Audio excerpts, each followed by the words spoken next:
दुनिया में ऐसे बहुत से महापुरुष हुए हैं जिनका जीवन हमेशा संघर्ष में रहा है। भगवान श्री राम से लेकर महाराजा दशरथ। इसी कड़ी में हमें भगवान बुद्ध की प्रेरणादायी संघर्ष को भी नहीं भूलना चाहिए, जो न सिर्फ शांति का संदेश देता है बल्कि कैसे कठिन परिस्थितियों में भी जीवन में जो चाहो वो हासिल कर सकते हो, इस बारे में भी सिखाता है। संघर्ष का रास्ता गौतम बुद्ध ने क्यों चुना? यूं तो गौतम बुद्ध के पिता राजा शुद्धोधन ने अपने बेटे सिद्धार्थ के लिए भोग विलास का भरपूर प्रबंध कर दिया। 3 ऋतुओं के लायक 3 सुंदर महल बनवा दिए। वहां पर नाच गान और मनोरंजन की सारी सामग्री जुटा दी थी। दास दासी उसकी सेवा में रख दिए। पर ये सब चीजें सिद्धार्थ को संसार में बांधकर नहीं रख सकी। वसंत ऋतु में एक दिन सिद्धार्थ बगीचे की सैर पर निकले। उन्हें सड़क पर एक बूढ़ा आदमी दिखाई दिया। उसके दांत टूटे हुए थे, बाल पक गए थे और शरीर टेढ़ा हो गया था। हाथ में लाठी पकड़े धीरे धीरे कांपता हुआ वो सड़क पर चल रहा था। दूसरी बार कुमार जब बगीचे की सैर पर निकले तो उनकी आंखों के आगे एक ऐसा रोगी आ गया। उसकी सांस तेजी से चल रही थी, कंधे ढीले पड़ गए थे, बाहें सूख गई थी, पेट फूल गया था और चेहरा पीला पड़ गया था। दूसरे के सहारे वो बड़ी मुश्किल से चल पा रहा था। तीसरी बार सिद्धार्थ को एक अर्थी मिली। 4 आदमी उसे उठाकर लिए जा रहे थे। पीछे पीछे बहुत से लोग थे।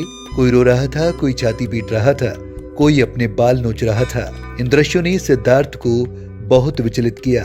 उन्होंने सोचा कि धिक्कार है जवानी को जो जीवन को सोख लेती है, धिक्कार है स्वास्थ्य को जो शरीर को नष्ट कर देता है, धिक्कार है जीवन को जो इतनी जल्दी अपना अध्याय पूरा कर देता है। क्या बुढ़ापा, बीमारी और मौत सदा इसी तरह होती रहेगी? चौथी बार जब बुद्ध बगीचे की सैर पर निकले तो उन्हें एक सन्यासी दिखाई पड़ा। संसार की सारी भावनाओं और कामनाओं से मुक्त प्रसन्नचित्त सन्यासी ने सिद्धार्थ को अपनी ओर आकर्षित किया और बुद्ध इसी रास्ते पर चल निकले। बुद्ध ने क्यों सुंदर पत्नी यशोधरा दुधमुह को छोड़ा?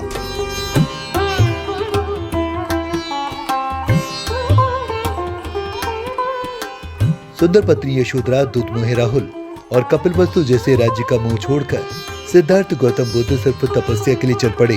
वो राजगृह पहुंचे, वहां भिक्षा मांगी। सिद्धार्थ घूमते घूमते अलार कलाम और उदक रामपुत्र के पास पहुंचे। उनसे योग साधना सीखी, समाधि लगाना सीखा, पर उससे उन्हें संतोष नहीं हुआ। वो उरुवेला पहुंचे और वहां पर तरह तरह से तपस्या करने लगे। सिद्धार्थ ने पहले तो केवल तिल चावल खाकर तपस्या शुरू की, बाद में कोई भी आहार लेना बंद कर दिया।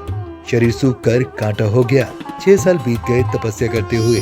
सिद्धार्थ की तपस्या सफल नहीं हुई।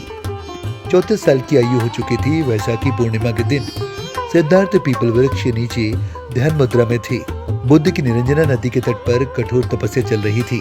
सुजाता नामक लड़की के हाथों खीर खाकर उपवास तोड़ा। समीपवर्ती गांव की एक स्त्री सुजाता को पुत्र हुआ। सुजाता ने बड़े आदर से सिद्धार्थ को खीर भेंट की और कहा, जैसे मेरी मनोकामना पूरी हुई उसी तरह आपकी भी हो। उसी रात को ध्यान लगाने पर सिद्धार्थ की साधना सफल हुई। उन्हें सच्चा बोध हुआ, तभी से सिद्धार्थ बुद्ध कहलाए। जिस पीपल वृक्ष के नीचे सिद्धार्थ को बोध मिला वो बोधि वृक्ष कहलाया और गया का समीपवर्ती वो स्थान बोध गया कहलाया।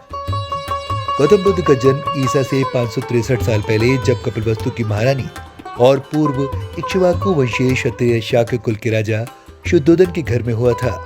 उनकी मां का नाम महामाया था, जो कोलीय वंश से थी। बुद्ध की मां का जन्म के 7 दिन के बाद ही निधन हो गया था।